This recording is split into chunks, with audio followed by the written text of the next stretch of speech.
Thank you guys for tuning into the channel. Excited to bring you this video. I don't know what took me so long to finally get a nice soldering iron, or at least I hope this is nice. We're going to do an unboxing video for you and hopefully try it out later in the video. So be sure and stay tuned for that. I had been using this Craftsman, and this is just like a battery powered soldering iron.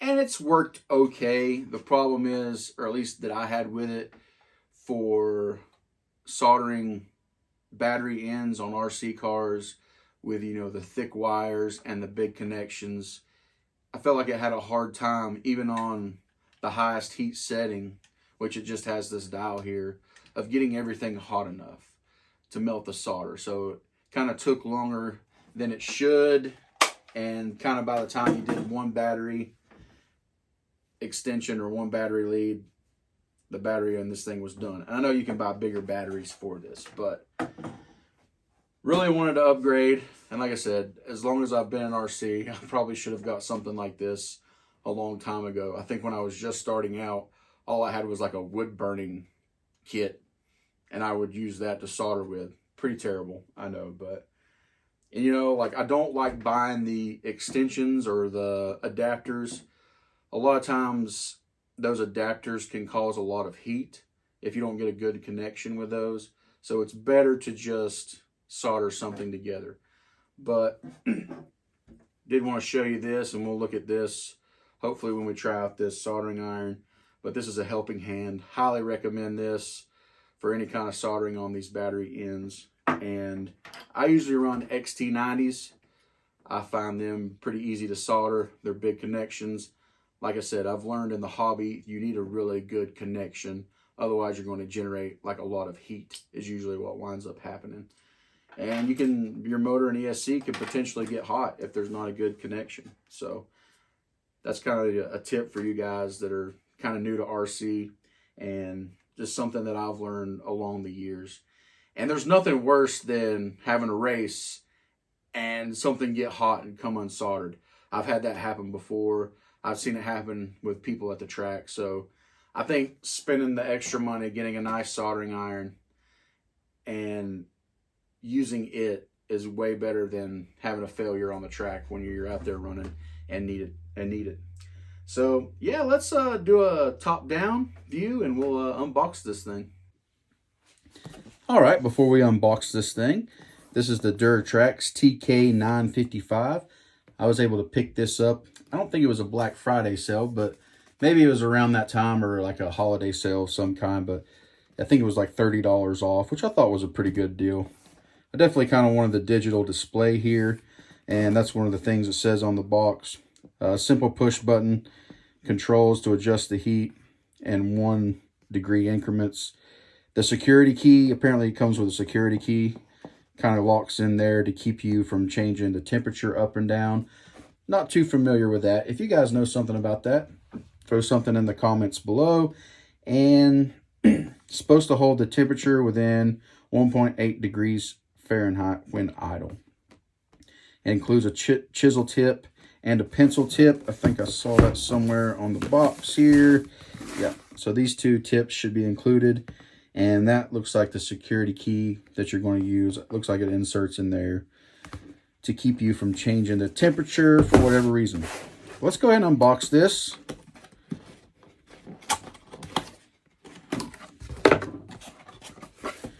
And looks like this, you got to put the decals on it. That's different.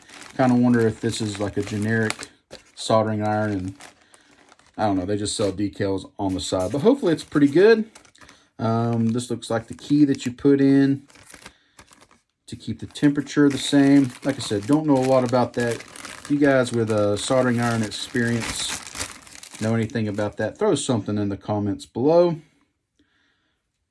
Pen seems pretty nice. I kind of wish this was maybe a more heat resistant rubber or plastic, whatever it is. Seems like I've used some in the past and it had a better cord with it. What would happen with my Craftsman is I would get kind of moving around, and as you can see, like right there, you get a little close to the wire here, it kind of melts the outside there. So I kind of had that issue with that one. This one feels similar, but hopefully with it being a nicer soldering iron, I'm not having to manipulate it as much to try to get the result that I want. So set that to the side. Oh, this looks like our pencil tip, and I'm guessing it just screws in the end here. Figure that out a little bit later. This one had the Craftsman had a pencil tip, so I kind of like how this chisel tip looks. Pretty excited to use that. Maybe set that back in there so we don't lose it. This thing's pretty big out of the box.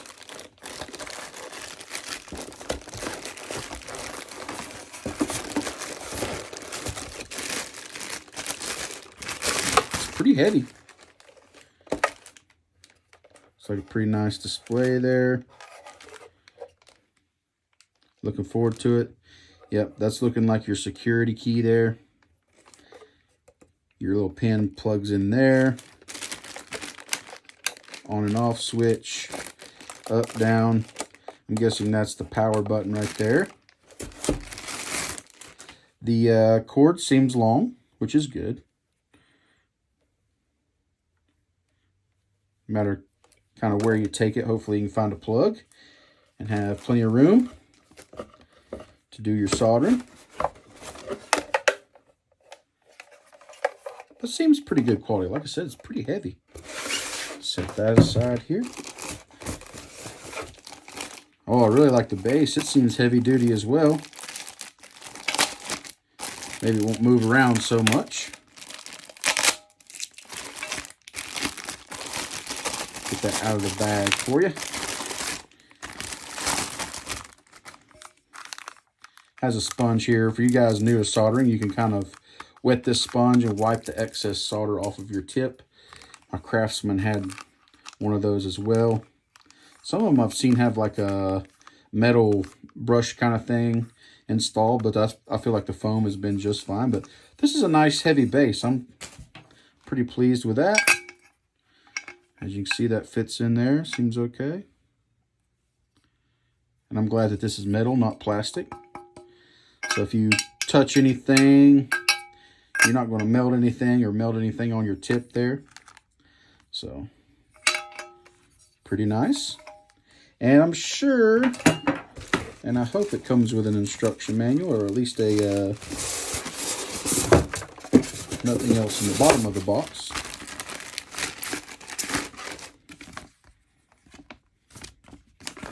But it's pretty straightforward. So, all right. I'm probably going to get the decals on this thing off of camera, and then we'll test this thing out. See how well it solders and see if it holds its heat. So stay tuned. All right. Got my decals on. That went pretty good, pretty easy. Looks pretty nice. It had a front decal here, but it's already got the writing and everything on it, so I didn't choose to put that on. When you go to plug in your pin, you'll see there's a little notch here, and the soldering iron pin right here has a little notch right there, if you guys can see that. So you just line those up, and this has threads, and then your box has some threads, so you will be screwing that in once you line it up. So it looks like it goes just like so, and we're going to screw that in. One thing I did notice that I wasn't too happy about was there's no little rubber pieces on the bottom of this, so kind of slides around, and the same thing goes with the holder right here, the base. It'd have been nice to see maybe some little metal grommets or something on that to keep that from sliding around. I'll probably find some rubber laying around and maybe double-side tape some little rubber pieces in there to keep that from sliding. It's not a big deal. It's pretty heavy, So I don't think it's going to be going anywhere, but that looks like the setup. I went ahead and put a little water in this. I would like to solder up an XT90 for you guys. Try it out, give it a little quick review, but let's go ahead and fire it up and we'll see how fast this thing heats up. I don't know if you guys can see it, but it's heating up really fast. That would have taken a really long time with my Craftsman here. So, pretty excited about that. Already at 500 degrees. I think it's set on 750 out of the box. And we'll show you guys how to change that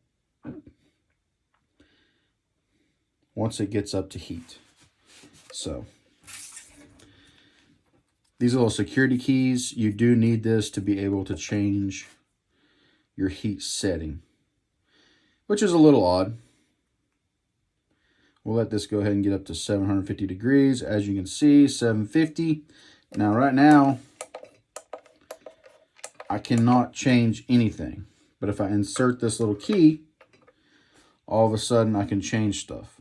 And this button cycles between, you know, hundreds, tenths, and all of that. So, like, say you turn it off, turn it on. That first number's flashing. You can go up, you can go down. I'm going to leave it at 750. You know, up and down by 10. And then up and down by 1. So we're just going to leave it at 750. So you do need this. Like I said, once you take this out, you are no longer able to change that heat setting. With that being said, I'm going to set up a little demonstration with my helping hand. And we'll solder this XT90 for those that maybe want a little bit of soldering experience. I am certainly no expert at soldering, but I can solder some battery ends. So stay tuned. We'll get a little bit closer. All right, guys. I've removed my battery wires kind of from this battery here. And most of the time, you can just solder bullets onto your ESC if you want to run this battery. But soldering an XT90 onto these wires will allow me to use that battery with different RCs that I have. So this had a Dean's connector. I went ahead and chopped the Dean's connector off. And now we just want to, you can use some pliers. You can use a knife, whatever you want. I'm just going to barely score that rubber piece and pull it off on both sides here.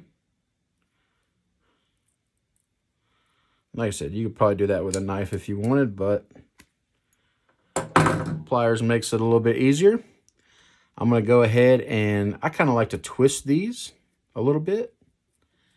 And what we want to do is get some solder and make this a solid connection. So I'm going to stick that into my helping hand here. Just go ahead and stick both of them in. Highly recommend one of these for soldering if you guys are thinking about doing this. Go ahead and get some solder here. And you want it to soak in those wires is the goal.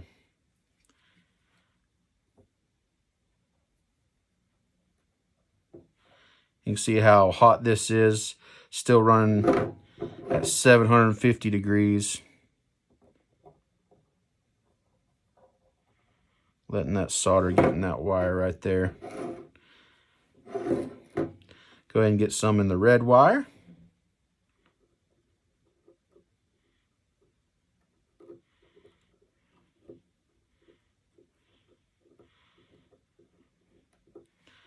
Kind of soaking it up. And I am no expert on this, but I have done some soldering, at least for battery leads and battery connectors. So we'll go ahead and flip this over.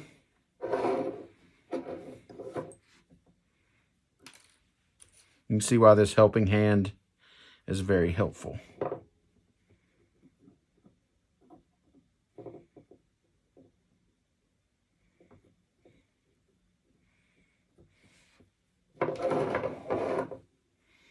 Hopefully you guys can see that. Okay.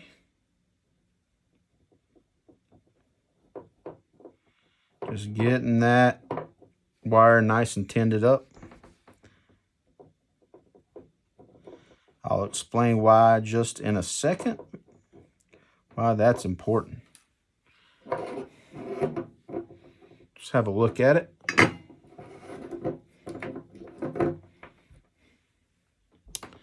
As you can kind of see, I made this end nice and solid, and you can kind of, once it's cooled down, just give it a squeeze, make sure it's nice and hard, that solder's kind of got soaked in those wires really good. So once that's done, I always use the female end for my XT90s. These have already been soldered. I unsoldered them from something else just so I could do this video. That's why they're kind of a little silver right there. One of the tips I like to do is go ahead and take your ESC end or your male end and plug it into there. That way, if you accidentally get these too hot, they're not going to move. They're going to be held in by the mating piece over here. And I go ahead and stick this on there, really only because that helps me hold it in this helping hand. And always make sure red goes to plus and black goes to negative. And the next thing you want to do is I want to get a nice little pool of solder in the bottom of this battery connector here. So I'm just going to hold it on the bottom, wait for that to heat up. And like I said, this with a nice soldering gun, that didn't take no time at all. Got a little bit of solder in there. I'm going to do a little bit more to get it where I like it. And man, that's just, that's working great. So really happy with my purchase so far. Got a nice little puddle down in there. Now we're ready to use our helping hand. We will insert this.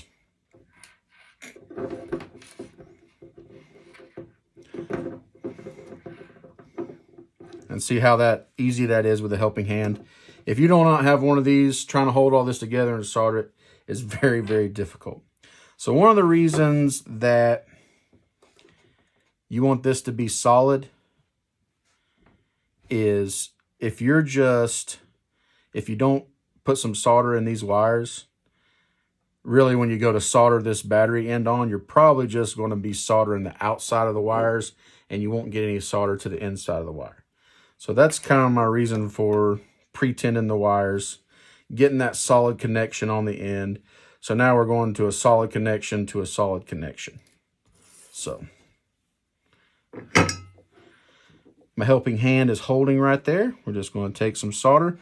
Like I said, I got red wire, plus symbol. Before I forget, one thing that I almost always forget is you want to put your little protector on there. So almost forgot that.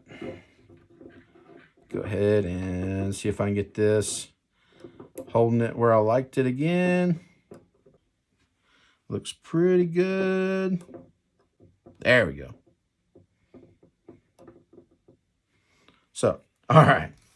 Now let's solder it on there.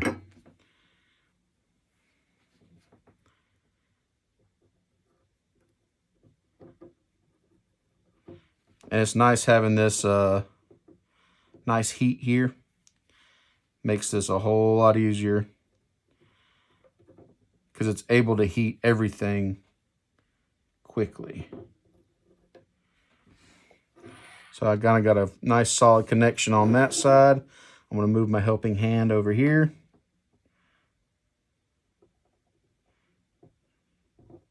I'm really liking this chisel tip. Never had a chisel tip. Usually just a pencil tip with my previous soldering irons. Grab a little bit more solder here.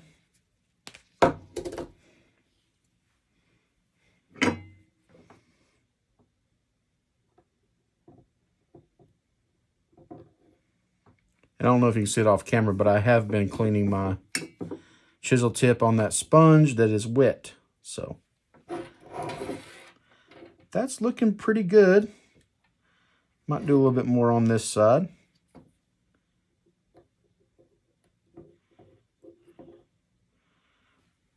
And I might overdo it, but like I said, I do not want to risk anything coming loose. What I like to do is then just turn this whole thing over. I don't try to reconfigure anything. I'm going to get some on the back side here.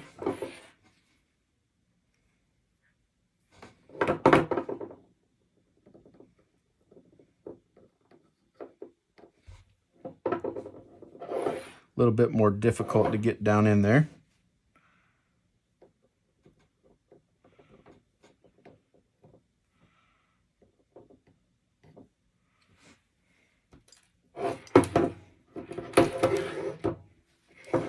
And maybe a little right in there.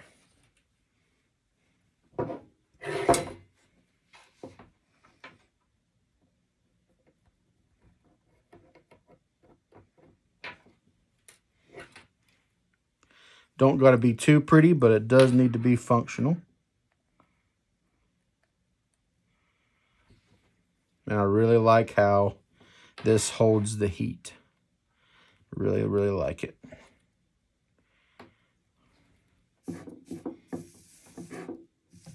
Clean off my soldering pin. All right. We're going to do the same thing from the other side. And I know, hey, that might not be pretty, but I feel like it's going to function just fine. This is going to slide up and over it just fine. So we're going to go ahead and do probably the black side off of camera. Just kind of repeat, do the same thing. Be sure you slide this through there. Get your pool of solder in there. And do the same thing that we just did. So be right back. All right, went ahead and got my black wire soldered into the negative there. And just like you can see, nothing moved because we had this plugged in. One thing I did do with the black wire is I just held down on the top of it, and that allowed it to kind of seat with the solder that I put in the bottom of that. It's kind of one thing maybe I should have done with the red, but kind of another tip and trick and kind of afterthought as I was soldering everything up. But as you can see, it's not pretty, but it's got a whole lot of solder on there in every direction, and this should be a good solid connection.